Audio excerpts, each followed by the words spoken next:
So hello guys, welcome to the Panchsheel academy. My name is Kamal और आज का जो लेक्चर हमारा ये रे ऑप्टिक्स का लास्ट लेक्चर होगा। इस लास्ट लेक्चर के अंदर हम बात करेंगे फाइनल टॉपिक पर, और जो फाइनल टॉपिक हमारा है वो है ऑप्टिकल इंस्ट्रूमेंट का रिफ्लेक्टिंग टेलीस्कोप। इसके पहले जो टेलीस्कोप हमने स्टडी किया था वो रिफ्रैक्टिंग टेलीस्कोप था। बहुत सारी प्रॉब्लम्स हमें रिफ्रैक्टिंग टेलीस्कोप जब हम लोग बनाते हैं तब आती है, तो उसी का हमने सीधा आसान और सस्ता तरीका निकालकर फाइंड किया रिफ्लेक्टिंग टेलीस्कोप को। ओके, तो रिफ्लेक्टिंग टेलीस्कोप्स क्या होते हैं, क्यों हमने रिफ्रैक्टिंग टेलीस्कोप्स को रिजेक्ट किया, आइए करते हैं उस पर हम डिस्कस। तो देखिए क्या क्या डिफिकल्टीज हमें फेस करनी पड़ती है रिफ्रैक्टिंग टेलीस्कोप का यूज करते समय। तो सबसे बड़ी जो प्रॉब्लम आपके सामने आती है रिफ्रैक्टिंग टेलीस्कोप में, इसमें एक लंबी सी रोड हमको नीड लगती है, उसमें दो दो तीन तीन लेंसेस का हम लोगों को इस्तेमाल करना पड़ता है। लेंस ग्लास के बने होते हैं और वो काफी कॉस्टली भी बनते हैं। तो वन बाय वन हम सारे टॉपिक्स पर डिस्कस करते हैं कि क्या क्या डिफिकल्टीज हमें उसमें फेस करना पड़ी। तो देखिए पहली चीज, to collect huge amount of light. हम अगर किसी ऑब्जेक्ट को देखना चाहते हैं जो फार अवे डिस्टेंस पर बैठा हुआ है, तो वहां से आने वाली जो रेज है वो ज्यादा से ज्यादा हम कलेक्ट करें, जिससे कि हमारी उस ऑब्जेक्ट की अच्छी मैग्नीफाइड इमेज हमें दिखाई दे। उसके लिए ज्यादा से ज्यादा अमाउंट को हम क्या करना चाहते हैं, कलेक्ट करना चाहते हैं।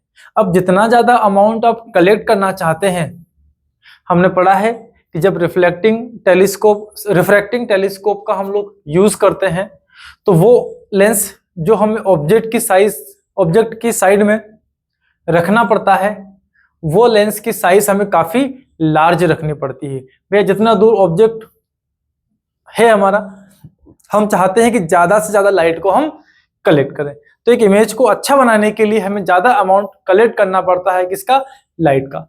तो उस ह्यूज अमाउंट को कलेक्ट करने के लिए फ्रॉम डिस्टिंक्ट ऑब्जेक्ट से a lens is made of large aperture.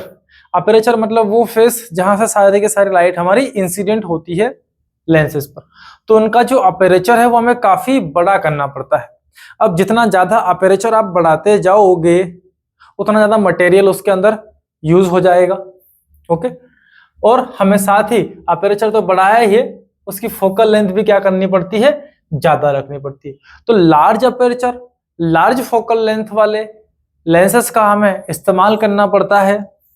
Okay, जो कि हमारे सामने एक बड़ी डिफिकल्टीज होती है। इतने बड़े बड़े डिवाइस के लिए हमको रोड वगैरह भी इतनी ही थिक अरेंज करनी पड़ती है, बहुत सारे एडजस्टमेंट हम लोगों को इन लेंसेस के लिए करना पड़ते हैं। अगला, अब इतने बड़े बड़े लेंस अगर आप large aperture large focal length वाले बना रहे हो, तो इनको बनाने में भी, इनकी मैन्युफैक्चरिंग में भी हमारे सामने क्या आएगी, प्रॉब्लम आएगी। भैया हम जब ग्लास बनाते हैं तो काफी लार्ज अपेरेचर का ग्लास बना रहे हैं, तो बनाते समय उसे हैंडल करना, उसे ग्लास को बैलेंस करना, किस शेप में, किस रेडियस का, किस फोकल लेंथ का आपको बनाना है, ये सारे डिस्कशन हमें करनी पड़ती है, जो कि काफी डिफिकल्ट होता है। तो इन लेंसेस को बनाना भी, मैन्युफैक्चरिंग भी एक बड़ा ही हमारा सामने डिफिकल्ट टास्क होता है। साथ ही आप जितने बड़े फोकल लेंथ या जितने बड़े अपेरेचर बनाने जाओगे, उनकी कॉस्ट भी उतनी ही ज्यादा हो जाएगी। जितना बड़ा डिवाइस उतना ज्यादा आपका खर्च बढ़ जाता है। तो एक तो खर्च बढ़ने की प्रॉब्लम हमारे सामने आती है। अब इतने बड़े बड़े डिवाइस हमने बना रखे हैं, सो अगली डिफिकल्टी जो हमारे सामने आती है वो है टू बी हेल्ड मैकेनिकली। इन्हें मैकेनिकल सपोर्ट कैसे दें हम। मैकेनिकल सपोर्ट देने के लिए भी हमें सारे तामझाम अरेंज करना पड़ते हैं, तब कहीं जाकर लेंस को हम एक स्टेबल जगह पर अरेंज कर पाएंगे। ओके, ये बढ़िया सा स्टैंड बनाना पड़ेगा, रोड हमको बहुत थिक बनानी पड़ेगी, उसकी जो कैपेसिटी है वो ऐसी रखनी पड़ेगी कि उन लेंस का वेट वगैरह वो बैलेंस कर सके। तो सब कुछ अरेंज करने में हमारे साथ मैकेनिकली बहुत सारी प्रॉब्लम्स सामने आती है। और ये सब अगर आपने कर भी लिए तो दो सबसे बड़ी और मेन प्रॉब्लम लेंसेस की, नंबर 1 स्फेरिकल एबरेशन और नंबर 2 क्रोमेटिक एबरेशन। अब ये स्फेरिकल एबरेशन और क्रोमेटिक एबरेशन क्या होते हैं, तो देखिए इस तरह से हमारे पास लेंसेस है। ओके, अब आप क्या करते हो, ऑब्जेक्ट हमारा इंफिनिटी पर है और वहां से पैरेलल रेज आती है। जब ये पैरेलल रेस आती है तो फार अवे डिस्टेंस पर ऑब्जेक्ट है, वहां से सारे के सारे क्या आएगी, रेस पैरेलल। तो ये वाली पैरेलल यहाँ आती है और इस सरफेस पर इंसिडेंट होती है, तो ये जाकर इस पॉइंट पर इस प्रिंसिपल एक्सिस को इंटरसेक्ट करती है, ये इसका फोकस होगा। अब ये कर्वेचर धीरे धीरे क्या हो रहा है, यहां से थिक होते जा रहा है, तो यहां से आने वाली पैरेलल रेस जाती है और यहां से रिफ्रैक्शन के बाद वो प्रिंसिपल एक्सिस को इस पॉइंट पर कट कर देती है। यहां से जाने वाली पैरेलल लाइट ऐसे जाती है और रिफ्रैक्शन के बाद वो इस लेंस को यहां कट करके निकल जाती है। यहां आने वाली पैरेलल रे यहां से रिफ्लेक्ट होकर इस पॉइंट पर कट कर जाती है। तो हम देखेंगे कि जो सरफेस हमारी स्फेरिकल है, इस स्फेरिकल सरफेस की वजह से ये जो रेज हमारे पास आ रही है इनफाइनाइट से चलकर, इनका जो इंटरसेक्शन पॉइंट है या इनका जो फोकस पॉइंट है, हर लाइट रे के लिए क्या हो जाता है, डिफरेंट हो जाता है। भैया हम चाहते हैं कि इमेज अच्छा डिस्टिंक्ट क्लियरली बने, उसका विजन हमको क्लियर दिखाई दे और एक मैग्नीफाइंग इमेज हमें मिले। तो उस मैग्नीफाइंग इमेज मिलने में हमको जितनी भी रेज आती है रिफ्रैक्शन के बाद, इन सभी रेज का एक ही फोकस पॉइंट होना चाहिए। एक फोकस पॉइंट अगर होगा तो इस पर इंसिडेंट होने वाले सारे के सारे रे रिफ्रैक्शन के बाद जो आपकी इमेज बनाएगी किसकी, उस डिस्टिंक्ट ऑब्जेक्ट की जो बहुत far away distance, infinite distance पर रखा हुआ है, तो वहां से रे आएगी और सारी अगर एक ही पॉइंट पर फोकस हो जाती है, उस केस में हमें बहुत अच्छा और मैग्नीफाइंग क्लियर इमेज मिलता है। लेकिन ये हमारा सामने एक डिफिकल्टी है कि भैया इस स्फेरिकल सरफेस के लिए जितनी भी पैरेलल रेज हमारी यहाँ आ रही है, इन सबके फोकस पॉइंट अलग अलग बदल जाते हैं। अलग अलग फोकस मिलने से जो इमेज है ये आपको क्लियर नहीं दिखाई देती है। तो एक मेन प्रॉब्लम ये हमारा सामने आती है। दूसरा हमारे पास क्रोमेटिक एबेरेशन। सो क्रोमेटिक एबेरेशन में हमने स्टडी किया है कि व्हाइट लाइट के अंदर 7 टाइप के क्या होते हैं, कलर्स होते हैं। एक बंच ऑफ लाइट होता है हमारा कौन, व्हाइट लाइट, इसके अंदर 7 कलर है। तो हर कलर के लिए हमने पढ़ा है उसका रिफ्रैक्टिव इंडेक्स बदल सकता है, क्योंकि mu is inverse proportionate to velocity. Okay, mu हमारा इनवर्स प्रोपोर्शनेट टू क्या है, वेलोसिटी है। So mu is also inverse proportionate to wavelength of different colour. हर कलर की अपनी एक वेवलेंथ होती है। जैसे आपने पढ़ा है विबग्योर को, तो हम V से चलते हैं R की तरफ, मतलब बॉटम से टॉप की तरफ, V से R की तरफ। तो यहाँ पर जो वेवलेंथ है हमारा रेड कलर का, इसका वेवलेंथ काफी लार्ज होता है वेवलेंथ ऑफ वॉयलेट कलर के कंपैरिजन में। अब अलग अलग वेवलेंथ होने की वजह से उनके जो रिफ्रैक्टिव इंडेक्स है वो भी डिफरेंट हो जाते हैं।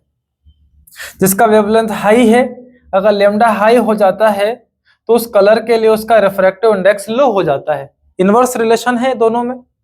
तो अगर लेमडा हाई होता है तो उसका म्यू लो हो जाएगा, तो उस कलर का रिफ्रैक्शन कम हो पाएगा। अगर आपकी लेंस इस तरह से है, देखिए रेड कलर की लाइट अगर आती है तो इसका रिफ्रैक्शन कम होगा, ये लाइट को कम बेंड करेगा और ये चली गई यहां पर, ये रेड कलर। दूसरा हम वॉयलेट कलर को लेके आते हैं, तो वॉयलेट कलर को हम जब लाते हैं तो इसका तो वेवलेंथ कम है आर के कंपैरिजन में। अगर ये कम हो जाता है तो वॉयलेट कलर के लिए इसी लेंस का रिफ्रैक्टिव इंडेक्स तुरंत बदल जाएगा और ये लाइट रेस यहीं पर जाकर फोकस हो जाएगी, तो इसके लिए फोकस पॉइंट अलग हो गया। इनके बीच कोई दूसरे रंग की अगर लाइट है हमारे पास, तो उसका वेवलेंथ मान लीजिए वो येलो कलर की है, तो इसका वेवलेंथ रेड से कम और वॉयलेट से थोड़ा ज्यादा होगा। तो इस कलर के लिए जो रिफ्रैक्शन होता है वो यहां हो गया। तो हर कलर का फोकस पॉइंट क्या हो गया, यहाँ पर डिफरेंट हो गया है। तो हर एक कलर आपको यहाँ पे एक अलग ही वे में मिलेगा। मतलब जो कलर की पिक्चर आपको वहां ऑब्जेक्ट जो वहां फार अवे डिस्टेंस पर बैठा हुआ है वो क्लियरली हम यहाँ पर उसे विजिबल नहीं कर पाएंगे, क्लियरली उसके कलर की पहचान भी आप लोग नहीं कर सकते हैं। तो इस तरह से हमारे पास कई तरह की प्रॉब्लम हमारी आ रही है। एक तो इसकी स्फेरिकल सरफेस की वजह से रिफ्रैक्शन सभी के लिए अलग अलग हो गया, दूसरा अलग अलग कलर के लिए भी हमारा रिफ्रैक्शन क्या हो गया है, अलग अलग हो जाता है। तो इतनी सारी डिफिकल्टीज आपके सामने है। बड़े बड़े अपर्चर वाला लेंस चाहिए हमको, लार्ज फोकल लेंथ हमको चाहिए, मैन्युफैक्चरिंग में प्रॉब्लम है, फिर ऊपर से महंगे अलग हो जाते हैं, मैकेनिकली इन्हें मैनेज करना बहुत मुश्किल हो जाता है। और ये सब अगर कर भी लिए तो ये दो प्रॉब्लम तो आप हटा नहीं सकते। इस सरफेस की वजह से इसके फोकस पॉइंट तो अलग अलग मिलेंगे आपको, और उन लाइट के अंदर अलग अलग कलर के लिए अलग अलग उसका क्या हो सकता है, रिफ्रैक्शन होता है। तो इस तरह से कई सारी प्रॉब्लम्स हमारे सामने आती है इन रिफ्रैक्टिंग टेलीस्कोप्स का यूज करते समय। तो ऐसा कुछ अरेंजमेंट किया जाए कि बहुत बड़े अपर्चर ना बनाना पड़े, कॉस्ट कम हो जाए, मैकेनिकली आप आसानी से उसे अरेंज कर सके, स्फेरिकल एबरेशन और क्रोमेटिक एबरेशन को हम डिक्रीज कर सकें या जीरो कर सकें। ऐसा कुछ सेटलमेंट हम कर सकें तो हमारा जो लेंस है वो काफी सस्ते और रिलायबल हो जाएंगे और अच्छी मैग्नीफाइंग इमेज हमको देना शुरू कर देते हैं। ठीक है, तो अब देखिए ये तो महंगे हैं, यहाँ तो पूरा ग्लास का ही होमोजीनियस मीडियम हमको जरूरत लगता है। तो इस ग्लास को हम कम करते हैं, ग्लास कम करते हैं, ये जो दो डिफेक्ट हमारे हैं इन्हें हम डिक्रीज करते हैं और यूज करते हैं मिरर का। ठीक है, और मिरर जिस फिनोमेना पे काम करते हैं वो है आपका रिफ्लेक्शन। तो रिफ्लेक्शन जब जब होगा तब तब हम क्या बना सकते हैं, उसकी इमेज बना सकते हैं। तो हमने क्या किया, जो लेंसेस हम लोग इस्तेमाल करते थे उनको हमने कॉनकेव और कॉन्वेक्स लेंस की हेल्प से रिप्लेस कर दिया। That uses a concave mirror as its objective instead of lens. जहां हम ऑब्जेक्टिव के फॉर्म में कॉन्वेक्स लेंस का यूज किया कर रहे थे, उनको हटाकर हमने किसको लगा दिया, अब कॉनकेव मिरर को लगा दिया है। तो अब ऑब्जेक्ट की तरह हमारा कॉनकेव मिरर वर्क करेगा, किसके लिए, to collect and focus the light from distinct object. जो डिस्टिंक्ट ऑब्जेक्ट बैठा हुआ है फार अवे डिस्टेंस पर, वहां से रेज जो आएगी उसको कलेक्ट करने के लिए, उन सबको फोकस करने के लिए हम कौन से मिरर का यूज कर रहे हैं, यहां पर कॉनकेव मिरर का। ओके, तो इसी बीच कैसेग्रेन ने अपना एक टेलीस्कोप बनाया।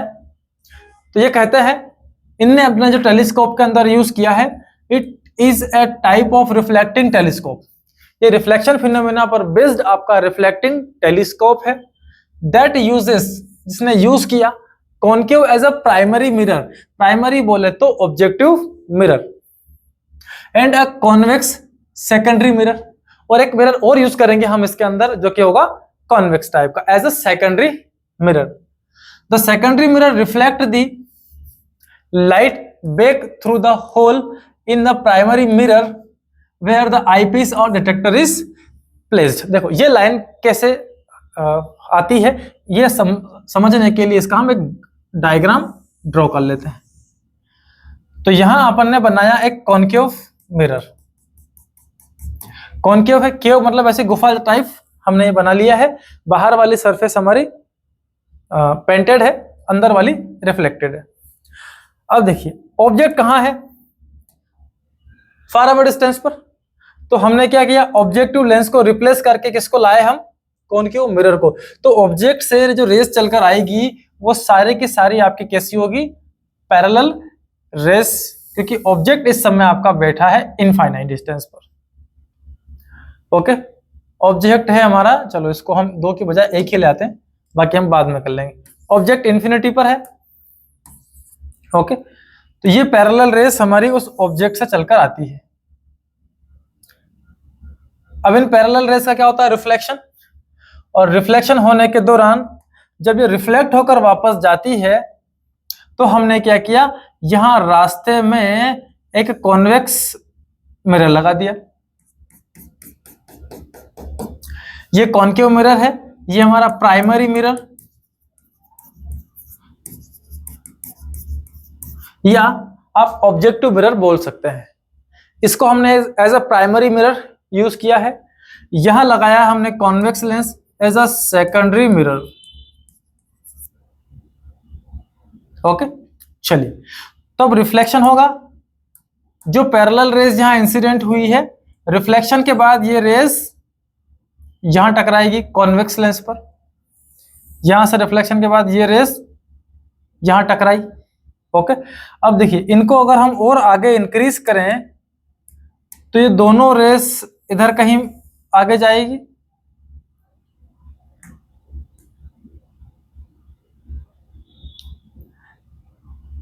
क्योंकि पैरेलल आने वाली रेस कहां से जाती है, फोकस से। ओके, ये रेस ऐसे जा रही थी, यहां पर रास्ते में आ गया है ये कॉन्वेक्स लेंस, तो हमने क्या किया, इसके रास्ते को ट्रेस किया। अगर ये नहीं होता लेंस तो ये कहां आती, इस तरफ। अब दूसरा पैरेलल रे, इसके भी पाथ को ट्रेस करते हैं, तो ये भी कहां जाती, इस तरफ।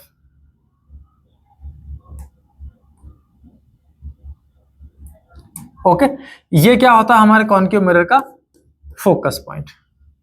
अब ये ऐसे आ रही है, ठीक है, दोनों पैरेलल रेस, ऐसा लग रहा है जैसे इसके कॉन्वेक्स लेंस के कहां पर आई हो, कौन से पॉइंट पर, फोकस पॉइंट पर। अब इन दोनों रेस का यहां से होता है रिफ्लेक्शन, इस मिरर के अंदर हमने एक छोटा सा होल कर लिया, इस तरह से कि होल कर लिया हमने यहां पर, और यहां पर लगा दिया हमने एक आईपीस। तो ये रे जब रिफ्लेक्ट होगी हमारे कॉन्वेक्स लेंस से, तो यहां से रिफ्लेक्शन के बाद यहां पहुंची, यहां से रे रिफ्लेक्शन के बाद यहां पहुंची। ओके, और आफ्टर द रिफ्रैक्शन ये यहां से रिफ्लेक्ट होकर ऐसे जा रही है, इधर पीछे हमारी आई हम देख रहे हैं यहां से। तो इस तरह से ये जो फार अवे डिस्टेंस पर ऑब्जेक्ट बैठा है, इसकी इमेज हमारी आई के फोकस पर यहां कहीं बन जाती है, यहां से हम उस ऑब्जेक्ट को ऑब्जर्व कर रहे हैं। ठीक है, तो ये है आपका कैसेग्रेन टेलीस्कोप, रिफ्लेक्टिंग टेलीस्कोप। हमने पूरी तरीके से लेंस को यहां पर क्या कर दिया है, अवॉइड कर दिया है। किसका यूज किया हमने, मिरर का। अब ऑब्जेक्टिव लेंस जो हमें बड़े बड़े लार्ज अपर्चर के बनाने पड़ रहे थे, वहां पर एक क्या लगा दिया आपने, एक कॉन्केव मिरर। इसकी जगह पर पैराबोलिक मिरर भी यूज होते हैं, तो अगर कहीं पैराबोलिक लिखा हो तो भी कोई प्रॉब्लम नहीं है, पैराबोलिक रिफ्लेक्टर्स भी हम लोग यूज करते हैं। जैसे आपकी छत, जो एंटीना वगैरह की जो छतरियां लगी रहती है, वो पैराबोलिक मिरर ही होती है। तो ये एक आपका कॉन्केव मिरर हो गया। ओके, पैरेलल रेज आई और रिफ्लेक्शन के बाद ये यहां पर इस लेंस से होते हुए हमारी आई में पड़ती है, वो ऑब्जेक्ट हमको दिखता है। तो देखिए इसकी क्या क्या चीजें हमने बना ली, रिफ्रैक्टिंग टेलीस्कोप में जो जो प्रॉब्लम आ रही थी वो हमने क्या क्या यहां पर हटा ली। तो देखो पहली चीज, तो जो लार्ज अपर्चर और लार्ज फोकल लेंथ वाले लेंस की हमको जरूरत पड़ रही थी, उसकी जगह हमने मिरर का यूज किया। ओके, तो large aperture large focal length बनानी नहीं पड़ेगी। ओके, तो इतना बड़ा मटेरियल हमको लगेगा नहीं। तो ये क्या हो गए, जो लेंस हम बात कर रहे थे बहुत ज्यादा कॉस्टली है, ये इतने कॉस्टली नहीं होंगे, ये बड़े चीप हो जाते हैं, सस्ते हो जाते हैं हमारे लिए। ठीक है, अगली प्रॉब्लम, मैकेनिकली हैंडल करने का प्रॉब्लम खत्म हो गया।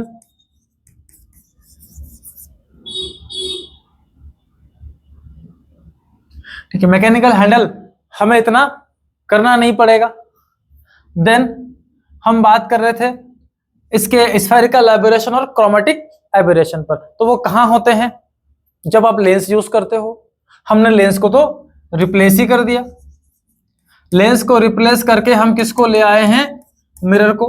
सो कोई भी स्फेरिकल एबरेशन नहीं होगा, नो स्फेरिकल एबरेशन। ठीक है, अब लेंस ही नहीं है तो रिफ्रैक्शन फिनोमेना ही नहीं है, तो अलग अलग कलर के लिए अलग अलग रिफ्रैक्टिव इंडेक्स बनना ही नहीं है। So no chromatic aberration. Spherical aberration clear और क्रोमेटिक एबरेशन भी क्लियर। ओके, बड़े चीपेस्ट होते हैं, बहुत लो वेटेड रहते हैं, आसानी से आप हैंडल कर सकते हैं। क्रोमेटिक एबरेशन नहीं हो रहा है, स्फेरिकल एबरेशन भी इनके अंदर नहीं हो रहा है और आपकी पिक्चर बड़ी क्लियर हमें यहाँ पर दिखाई देती है। तो इस तरह से हम लोग क्या यूज करना शुरू कर देते हैं, रिफ्लेक्टिंग टेलीस्कोप।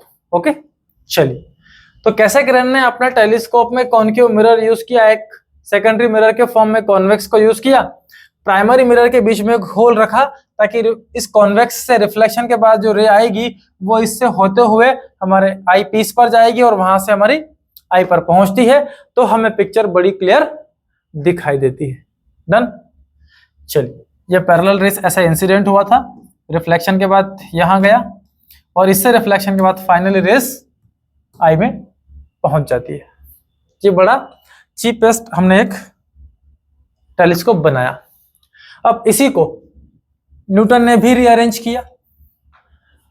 न्यूटन ने कॉन्केव मिरर को तो प्राइमरी मिरर ही यूज किया टू कलेक्ट लाइट। लाइट को कलेक्ट करने के लिए क्या यूज करना पड़ा उसे, कॉन्केव।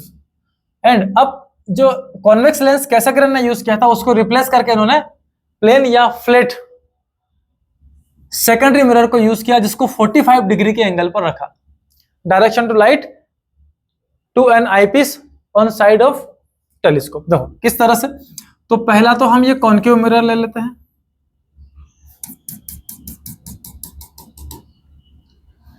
इस पर पैरेलल रेस इंसिडेंट होगी,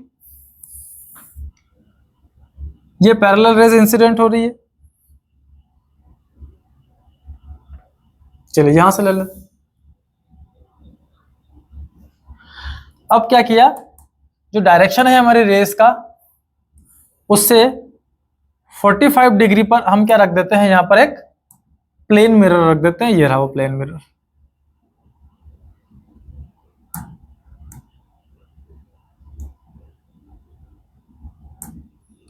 ये आपका प्लेन मिरर हो गया। कितने एंगल पर रखा है, ये 45 डिग्री पर। तो जो पैरेलल रेस आ रही है यहां से इस मिरर पर इंसिडेंट होगी, प्लेन मिरर पर रिफ्लेक्शन के बाद, और यहां से इस प्लेन मिरर पर जब इंसिडेंट होगी तो यहां से फिर रिफ्लेक्शन होगा। तो फाइनली ये रिफ्लेक्ट होकर जब जाएगी तो इनके रास्ते में हमने लगा दिया एक कॉन्वेक्स लेंस। यहां से रेज ऐसे पैरेलल निकल कर जाएगी, आई पर टकराएगी और हमारे फार अवे ऑब्जेक्ट जो बैठा हुआ है उसकी इमेज हमें मिल जाती है। तो इस तरह से इन्होंने यूज किया, एक कॉन्केव मिरर और दूसरा प्लेन मिरर। ओके, तो इस तरह से न्यूटोनियन टेलीस्कोप यहां पर बन जाता है। बड़े आसान है।